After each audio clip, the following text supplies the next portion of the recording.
নিজের 3 ছেলের মৃতদেহ খুঁজতে বেরিয়েছে এই মানুষটা। 3 ছেলের মৃতদেহ খুঁজে নিয়ে এসে কবর দিতে চাই সে। কিন্তু কেন? কখনো কখনো বাস্তব ঘটনা কাল্পনিক মুভির থেকেও বেশি ভয়ঙ্কর এবং অসম্ভব বলে মনে হয়। হ্যালো অ্যান্ড ওয়েলকাম, আপনারা দেখছেন ফিল্ম স্টুডিও। তো মুভির শুরুতে প্রথমে আমরা একজন ব্যক্তিকে দেখতে পাই, যার যুদ্ধে নিখোঁজ হয়ে যায় এই ব্যক্তির 3 ছেলে এবং সে ভেবে নেয় হয়তোবা তারা মারা গেছে। ছেলেদেরকে খুঁজতে 3 মাস জাহাজে করে সে এসে পৌঁছায় অন্য একটা দেশে এবং তারপরে এই লোকটার সাথে যা যা হয় সত্য ঘটনা অবলম্বনে এক রুদ্ধশ্বাস মাস্টারপিস মুভি, যার নাম দ্য ওয়াটার ডিফাইনার। মুভি শুরু হয়, দেখানো হয় তুর্কি দেশের গল্লিপল্লি উপদ্বীপ, যেখানে একজন টার্কের সেনা অফিসার যার নাম মেজর হাসান, তিনি তার সৈন্যদের নিয়ে যুদ্ধের জন্য প্রস্তুতি নিচ্ছিলেন। হাসান এবং তার সৈন্যরা শত্রুদের উপর আক্রমণ করতে তাদের ব্যাংকারে পৌঁছে যায়, কিন্তু সেখানে গিয়ে তারা বুঝতে পারেন যে শত্রুরা আগেই পালিয়ে গেছে এবং তাদেরকে বোকা বানানোর জন্য বন্দুকগুলো এমনভাবে সাজিয়ে রেখে গেছে যাতে দূর থেকে দেখলে মনে হয় যেখানে সৈন্যরা বন্দুক নিয়ে ঘাঁটি গেড়ে আছে। এই ঘটনা গল্লিপল্লি যুদ্ধের সময়কার, যে যুদ্ধ তুর্কির সাথে অস্ট্রেলিয়া নিউজিল্যান্ডের সৈন্যদের মধ্যে হয়েছিল। দেখতে দেখতে গল্লিপল্লি যুদ্ধ শেষ হয়ে যায়, প্রায় 4 বছর পার হয়ে যায়। 4 বছর পর অস্ট্রেলিয়ার একটা ফাঁকা জায়গা দেখানো হয়, যেখানে হাতে গোনা কিছু গাছ আর প্রায় জল নেই বললেই চলে। এমন পরিস্থিতিতে এক চাষিকে দেখানো হয়, যার নাম জোশুয়া কর্নার। সে একজন ওয়াটার ডিফাইনার, অর্থাৎ ডিফাইনিং রডের সাহায্যে জমিনের নিচ থেকে জলকে খুঁজে যেখান থেকে মাটি খুঁড়ে জল বের করে। জোশুয়াকে দেখা যায় সে জল খুঁজে খুশি হয়ে ঘরে ফেরে এবং তার স্ত্রী এলিজাবেথকে বলতে শোনা যায়, তুমি এত দেরি করলে কেন? ছেলেরা গল্প শোনার জন্য অপেক্ষা করছে, জানো না? জোশুয়াকে দেখা যায় ম্যারিডিয়ান নাইটসের গল্প পড়তে শুরু করে সে, কিন্তু অবাক ব্যাপার, তার রুমে তার ছেলেরা কোথায়? সে তো একা রয়েছে। জানা যায় জোশুয়া এবং এলিজাবেথের 3টি ছেলে ছিল, এডওয়ার্ড, এলড্রিড এবং আর্থার, যারা 4 বছর আগে গল্লিপল্লি যুদ্ধে মারা গেছে। এবং 3 ছেলেকে একসাথে হারানোর দুঃখ কিছুতেই এলিজাবেথ মেনে নিতে পারে। এলিজাবেথের মানসিক ভারসাম্য হারিয়ে যায় এবং এই কারণে এলিজাবেথ এখনও তার ছেলেদেরকে জীবিত মনে করে। দেখা যায় জোশুয়া তার স্ত্রীকে একবারও বোঝানোর চেষ্টা করে না যে আমাদের ছেলেরা বেঁচে নেই, আমাদের ছেলেরা মৃত, তারা যুদ্ধে মারা গেছে। কারণ হলো এই 4 বছর জোশুয়া অনেক চেষ্টা করেছে তার স্ত্রী এলিজাবেথকে বোঝানোর জন্য, কিন্তু যার মানসিক ভারসাম্য হারিয়ে গেছে সে এইসব কথা কি বুঝবে? জোশুয়া স্ত্রীকে বলে, আজকে আমি 15 ফিট গর্ত খুঁড়েছি এবং তারপর জল পেয়েছি, তুমি জানো? এলিজাবেথ বলে, জল তো খুঁজে পাও, নিজের সন্তানদের খুঁজে পেলে কই? জোশুয়া আর জবাব দেয় না। ছেলেদের হারানোর শখ কিন্তু জোশুয়ারও ছিল, কিন্তু জোশুয়া সেটা মেনে নিয়েছিল। দেখা যায় বড় ছেলে আর্থারের সঙ্গে কাটানো স্মৃতি ভাবতে ভাবতে ঘুমিয়ে যায় জোশুয়া, আর স্বপ্নে সেই সাদা পোশাক পরা লোকেদের এইভাবে হাত উঁচু করে ঘুরতে দেখতে পায়। এটাকে এক ধরনের মেডিকেলেশন সোফি উইলিং বলে। পরের দিন সকালে জোশুয়ার ঘুম ভেঙে যায়, কিন্তু সে তার স্ত্রী এলিজাবেথকে কোথাও দেখতে পায় না। তাকে এদিক ওদিক অনেক খোঁজার পর সে গিয়ে দেখে পুকুরের মধ্যে তার মৃত্যু। ছেলেদের মৃত্যু সহ্য করতে না পেরে এলিজাবেথ আত্মহত্যা করে নিয়েছে। একেই তো 3 ছেলের মর্মান্তিক মৃত্যু এবং এরপর জীবনে একমাত্র অবলম্বন ছিল জোশুয়ার স্ত্রী এলিজাবেথ।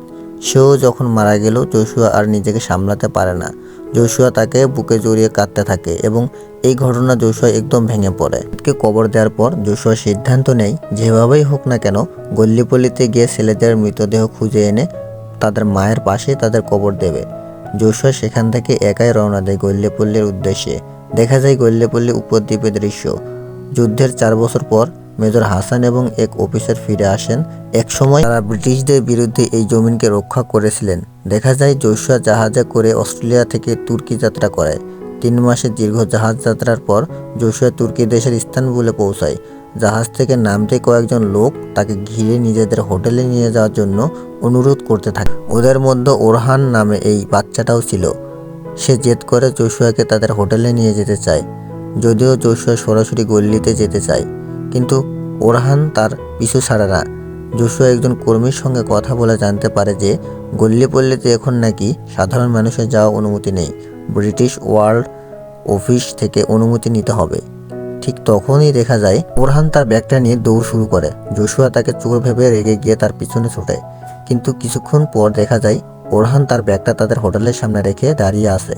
জোশুয়া ভাবে যেহেতু এখানে কয়েকদিন থাকতে হবে, সুতরাং কোনো না কোনো হোটেলে তো থাকতেই হবে। হোটেলে ঢোকার পর দেখা যায় এই মহিলা যার নাম আয়েশা। আয়েশা প্রথমে জোশুয়াকে হোটেলের রুম দিতে রাজি হয়, কারণ জোশুয়া অস্ট্রেলিয়া থেকে এসেছে আর অস্ট্রেলিয়া একসময় তাদের শত্রু ছিল। সেখানে পরিচয় হয় ওরহানের কাকু, যার নাম উমার। উমার জোশুয়াকে সেখানে থাকার অনুমতি দেয়। জোশুয়া ওরহানকে বলে, তুমি কি তোমাদের এখানকার ওয়্যার অফিস আমাকে নিয়ে যেতে পারবে, আর তার বিনিময়ে আমি তোমাকে কিছু পয়সা দেব।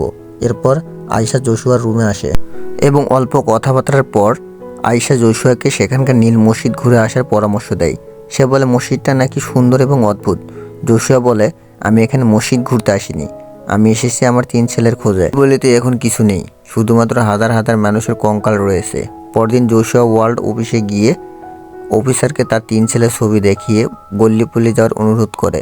অফিসার বলে, তুমি এখানে গিয়ে এত বছর পর কি খুঁজে পাবে? সেই জমি, সৈনিক, ঘোড়া, খচ্চর এই সমস্ত কিছু কঙ্কাল পড়ে আছে, তারা মাটিতে মিশে একসাথে হয়ে গেছে।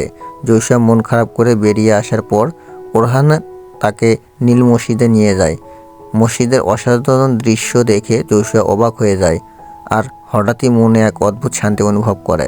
পরদিন সকালে জোশুয়া যখন ব্রেকফাস্ট করতে বসে, জোশুয়ার আয়েশার থেকে জানতে পারে যে গল্লিপল্লিতে সরকারিভাবে যাওয়া কঠিন, তবে অবৈধ উপায়ে গল্লিপল্লিতে যাওয়া যায়।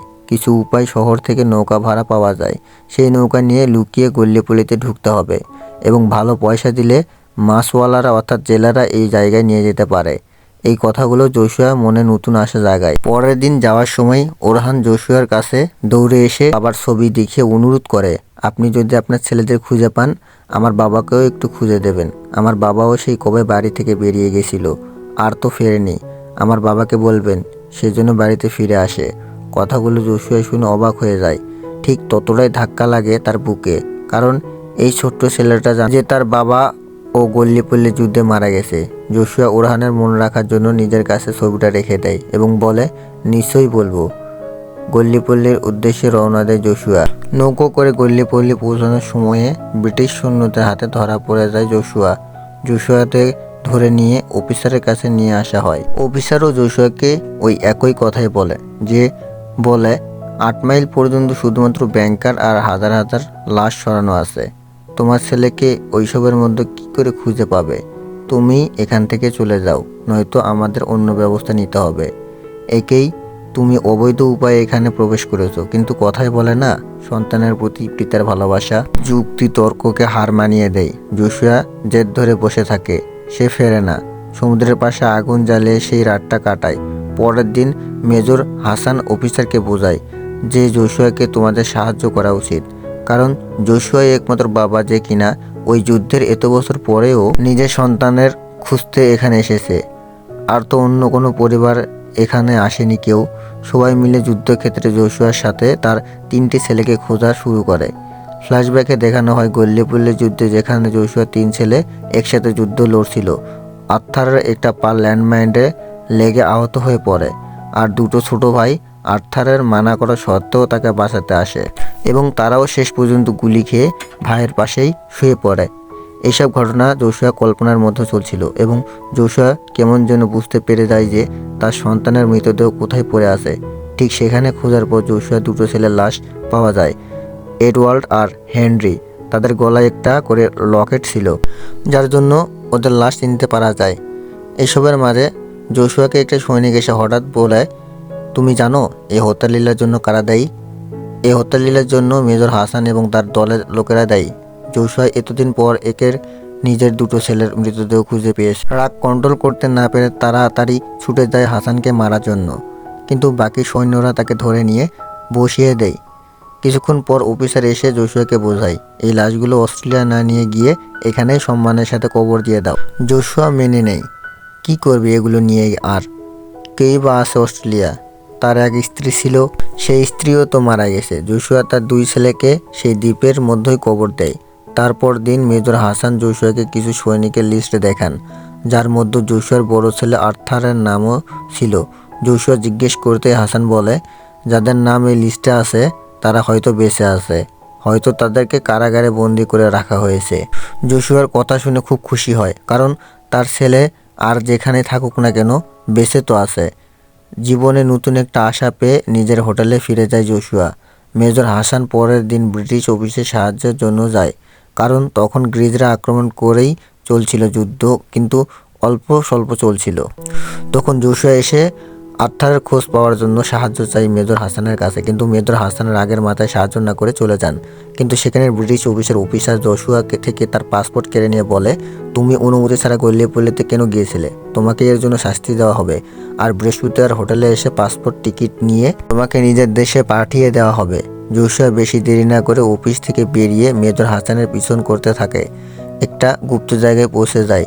জোশুয়া সেখানকার লোক ধরে ফেলে, কিন্তু জোশুয়া একটাই জেদ, শুধু সেই কারাগারের খবর জানতে চায় যেখানে আর্থারকে বন্দি করে রাখা হয়েছে। কিন্তু মেজর হাসান এবারও তাকে সাহায্য না করে হোটেলে ছেড়ে আসার আদেশ দেন। আর্থারের খোঁজ পাওয়া যায়নি। মেজর হাসান এটাও জানান যে আগামীকাল আমরা অঙ্কার নামে জায়গায় যাব এবং আমাদের যাত্রাপথের পাশেই আফিন নামে শহর পড়বে। আমি আর্থারের ব্যাপারে খোঁজ নেওয়ার চেষ্টা করব। হাসান একজন সৈনিক হওয়ার সাথে সাথে একজন বাবা হওয়ায় জোশুয়ার মনোভাব গভীরভাবে বুঝতে পারছিল। সেই রাতেই মেজর হাসান এবং জোশুয়া অনেক গল্প করে। তাদের মধ্যে একটা বন্ধুত্ব গড়ে ওঠে। রাতের বেলা জোশুয়া হোটেলে ফিরে নিজের ব্যাগ আনতে যায় এবং তখন আয়শা তার কাছে এসে তার সঙ্গে খারাপ ব্যবহার করার জন্য ক্ষমা চেয়ে নেয় এবং সেখান থেকে যেতে মানা করে। জোশুয়া হোটেলে থেকে যায়। শুয়ে শুয়ে আগেকার কথা ভাবতে ভাবতে ঘুমিয়ে পড়ে। সে আবার আগেকার মতো সাদা পোশাক পরা জীবন্ত আধারকে দেখতে পায়। জোশুয়ার ঘুম ভেঙে যায় এবং ব্রিটিশ অফিসারদের ডাক শোনা যায়। তারা তাকে অস্ট্রেলিয়া ফেরত পাঠানোর জন্য চলে এসেছিল।